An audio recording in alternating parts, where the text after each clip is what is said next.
Avant, il y avait souvent un seul schéma de production et il fallait rentrer dans le rang. Cela se soldait souvent par la nécessité d'investir. Aujourd'hui, en agriculture, comme ailleurs, on conseille plutôt d'utiliser l'existant pour gagner de la marge.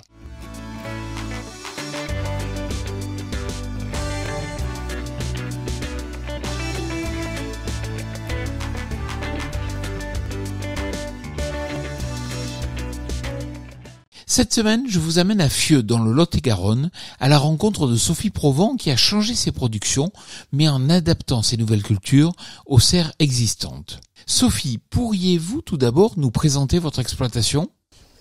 Alors, sur l'exploitation de la roseraie Provent, vous avez 2000 m² de culture en tomates cœur et vous avez une serre de 2000 m² avec des variétés anciennes, côtelets noirs, côtelets jaunes et toutes les cultures de tomates sont en pleine terre.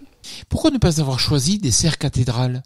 Alors ces serres, on les a choisies initialement pour la culture de roses en fleurs coupées et après nous avons diversifié nos cultures et donc ces serres sont tout à fait aussi adaptées à des variétés anciennes de tomates en pleine terre.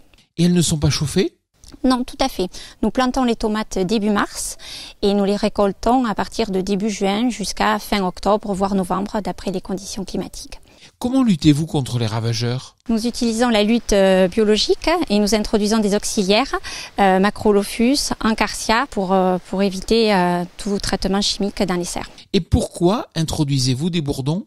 Nous introduisons des bourdons pour la pollinisation des tomates. Mais au final, est-ce rentable ? Oui, tout à fait. Les variétés anciennes en pleine terre, dans nos structures anciennes, sont tout à fait rentables. Merci Sophie. Quant à moi, je vous retrouve la semaine prochaine sur TV Agri pour un nouveau regard porté sur l'agroécologie. Bonne semaine à toutes et à tous.